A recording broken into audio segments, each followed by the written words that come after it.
Marie eut le cœur brisé en apprenant que son fils ne l'avait pas invité à son mariage parce qu'il avait honte de ses origines modestes.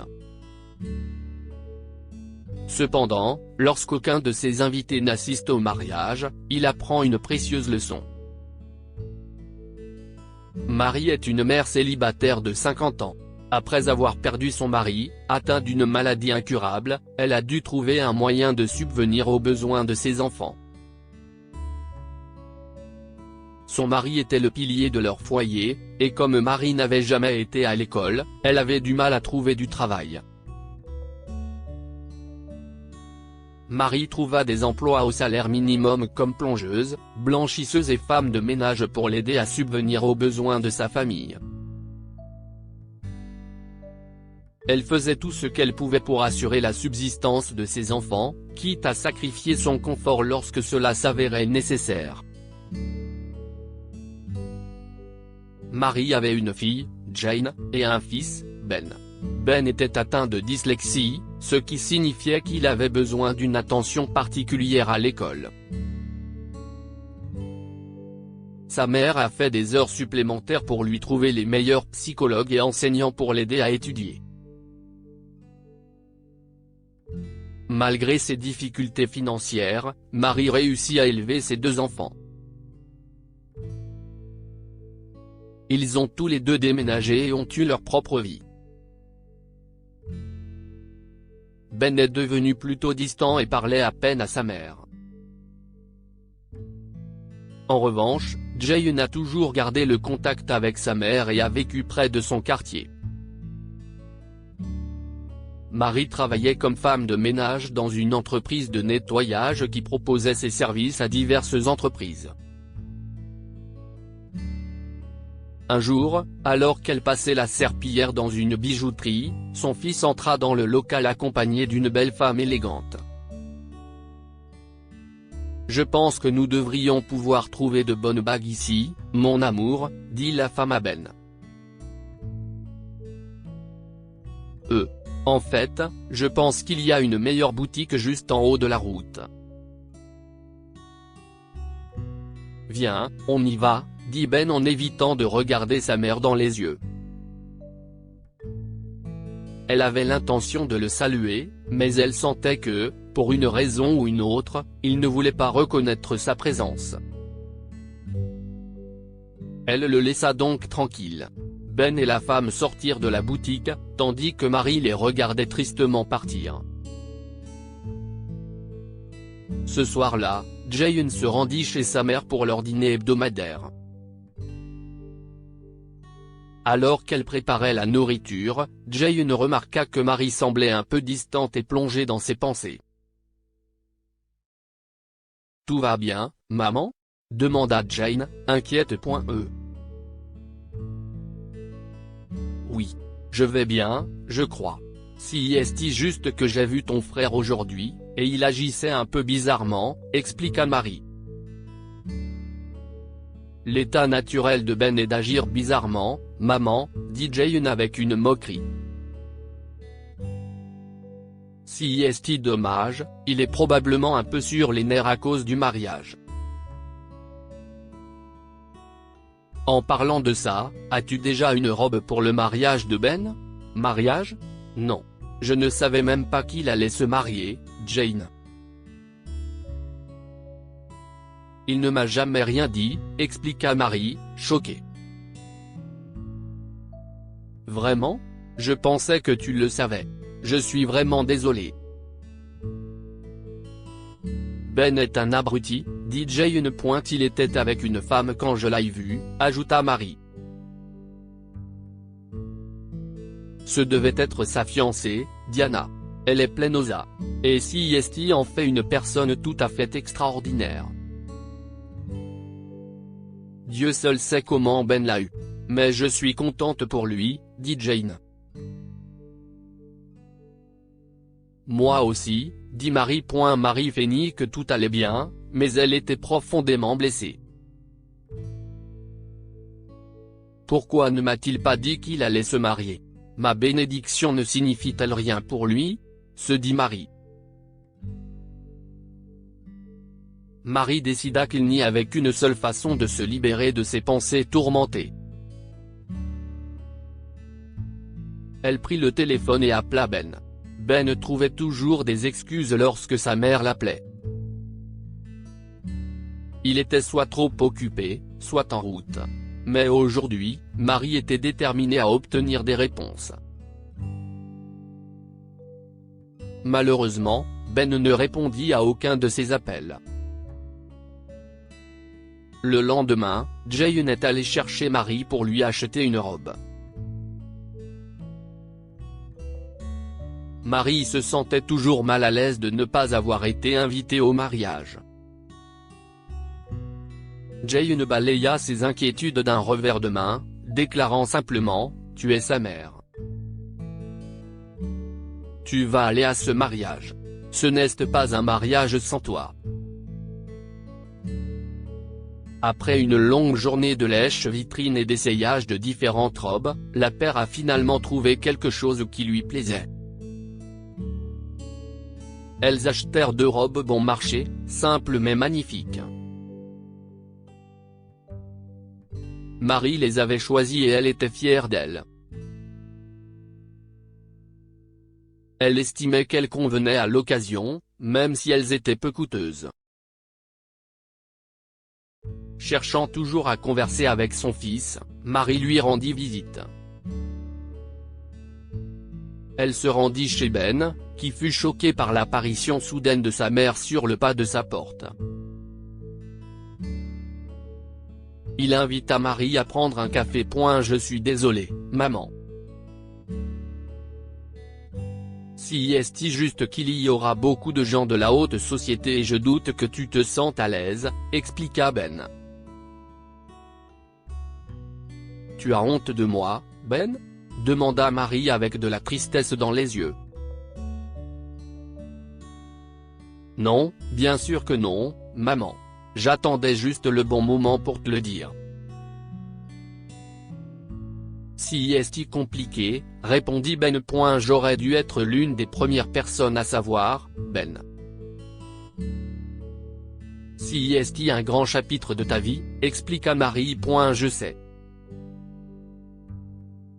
Je suis désolé de ne pas te l'avoir dit plus tôt.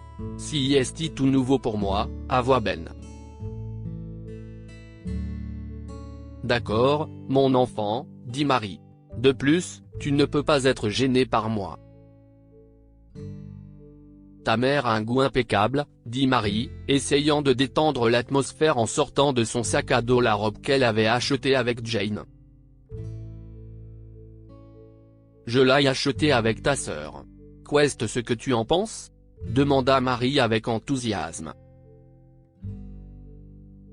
Non, maman, ça ne va pas aider. Ça n'a absolument aucune classe, maman. Tu ne peux pas porter ça au mariage. Dit Ben en se moquant de sa mère. Si est exactement ce que je craignais. Je suis désolé, maman. Mais si est peut être mieux pour tout le monde que tu ne viennes pas. De toute façon, tu ne te sentiras pas à ta place. Écoute, nous pourrons peut-être avoir notre propre cérémonie privée après.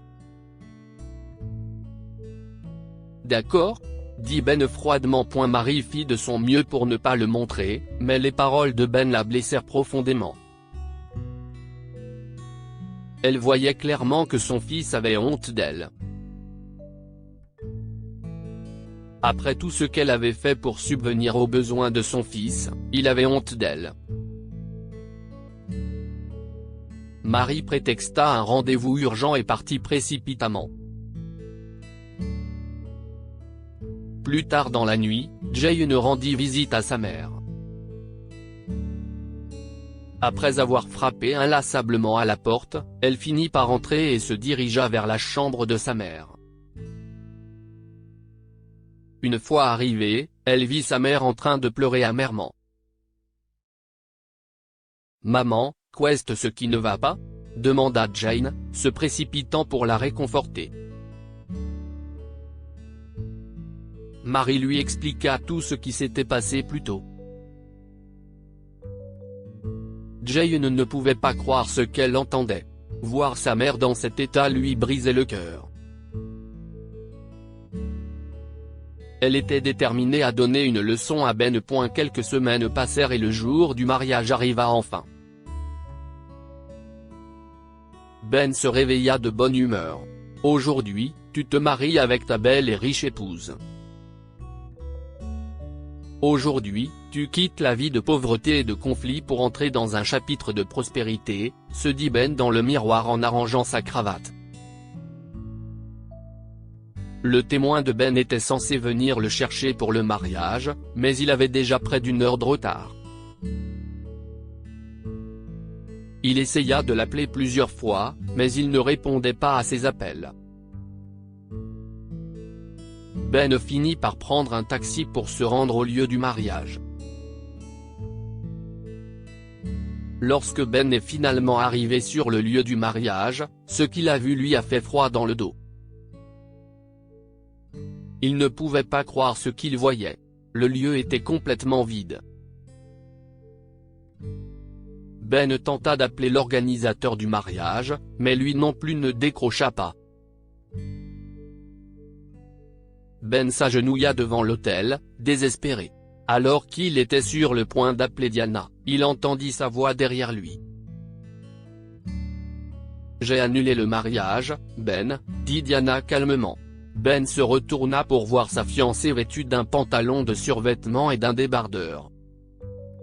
« Diana ? Je ne comprends pas. Pourquoi n'es-tu pas encore habillée ? Et que veux-tu dire par tu as annulé le mariage ? » demanda Ben, déconcerté, en se levant et en s'approchant de sa fiancée. « Ben, tu as dit que ta mère était malade et qu'elle ne pouvait pas assister au mariage. Tu es un menteur. Si est-il la femme que nous avons vue à la bijouterie ? Dit Diana. Comment as-tu ? Commença Ben avant d'être interrompu par une Diana agitée. Comment l'ai-je découvert ? Ta sœur m'a appelé il y a quelque temps, et nous avons eu une très longue conversation. Nous avons veillé à ce que toutes les personnes invitées sachent exactement comment tu traites ta mère. Donc, personne ne cesse de présenter, expliqua Diana. Je suis désolé, Diana. Si est-il juste que je ne savais pas où elle se situait dans tout ça. Nous ne sommes pas riches comme votre famille, dit Ben. Tu avais honte d'elle parce qu'elle est pauvre ? Tu sais à quel point ça paraît fou, Ben ? Je savais que tu n'avais pas d'argent quand je t'ai rencontré, mais je t'ai quand même choisi, dit Diana en pleurant. Je sais. Mais ta famille et sa richesse étaient une pression pour moi. Je ne me suis jamais senti assez bien, et cela vaut aussi pour ma famille, avoua Ben, lui aussi en larmes. Alors tu as décidé de ne pas inviter ta propre mère à ton mariage ? Et tu as menti à ta future femme pour le faire. Qui fait ça ? Rétorqua Diana. Je suis désolé, Diana. J'ai fait une erreur. Commença Ben avant d'être interrompu par une Diana à nouveau furieuse. Nous ne nous connaissons manifestement pas aussi bien que je le pensais. Tu crois que tu vas épouser une fille riche, hein ? Non, mes parents ont aussi été pauvres pendant leur enfance. Ils ont mis leur sang, leur sueur et leurs larmes pour subvenir à mes besoins et m'élever correctement. Grâce à leurs efforts, j'ai pu travailler dur et gagner de l'argent, ce qui m'a permis de changer les choses pour ma famille. J'ai pu aider mon père à créer son entreprise, expliqua Diana. Je ne le savais pas, dit Ben, dépité. Tu n'avais pas besoin de le savoir pour savoir qu'on n'abandonne pas sa famille, surtout pour quelque chose d'aussi insignifiant que l'argent. Je suis désolé, Ben. Je ne peux pas être avec un homme qui abandonne et manque de respect à sa mère. Quel genre de soutien serais-tu si nous fondions notre propre famille ?» conclut Diana avant de partir, laissant un Ben dépité devant l'hôtel. Après une longue période d'introspection, Ben décida finalement d'arranger les choses avec Diana et sa mère. Il s'est excusé auprès de Diana et lui a promis de changer. Cependant, il avait besoin de son aide pour y parvenir. Elle a accepté de revenir avec lui et de l'aider à redresser la situation. Plus tard, Diana invita Marie à un dîner raffiné pour parler de Ben et apprendre à mieux se connaître. Ce que Marie ne savait pas, c'est que Ben avait tout organisé. Lorsque Marie arriva pour le dîner, elle fut choquée de voir son fils l'attendre à genoux avec un gros bouquet de fleurs. Le décor était magnifique et harmonieux, avec des bougies et toute une partie réservée à Marie et à son fils. « Je te pardonne, Ben. C'est incroyable. » Marie, en larmes, serra chaleureusement son fils dans ses bras.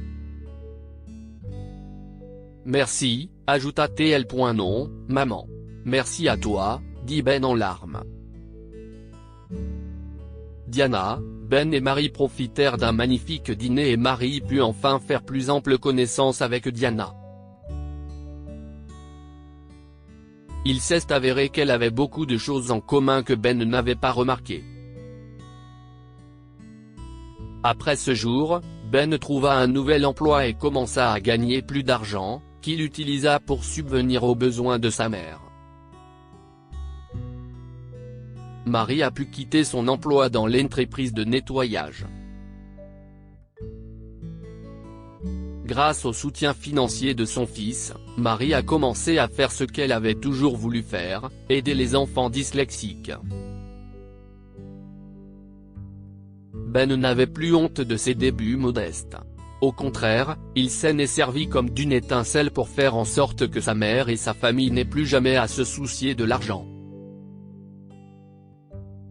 Il a enfin pu épouser Diana. Mais cette fois, il a fait les choses correctement et avec la bénédiction de sa mère. Que pouvons-nous apprendre de cette histoire? N'abandonnez jamais votre famille, surtout pour une question d'argent. Ben avait laissé sa cupidité prendre le dessus. Cependant, après avoir fait ce qu'il fallait pour sa mère, il a finalement pu voir la valeur de la famille par rapport à l'argent. Votre famille n'a pas de prix, protégez-la. Ben a dû apprendre à cesser de courir après les trésors matériels et à chérir la famille qu'il avait déjà. Rendez à vos parents l'amour et le soutien qu'ils vous ont donné lorsque vous étiez enfant. Ben a dû apprendre à s'occuper de sa mère comme elle le faisait lorsqu'il était plus jeune. Partagez cette histoire avec vos amis. Elle pourrait égayer leur journée et les inspirer. Si vous avez aimé cette histoire, vous aimerez peut-être celle-ci. C'est l'histoire d'une mère célibataire qui a eu le cœur serré en découvrant une grenouillère dans le berceau du bébé au lieu de son bébé. Abonnez-vous à Mon Mama sur Google News.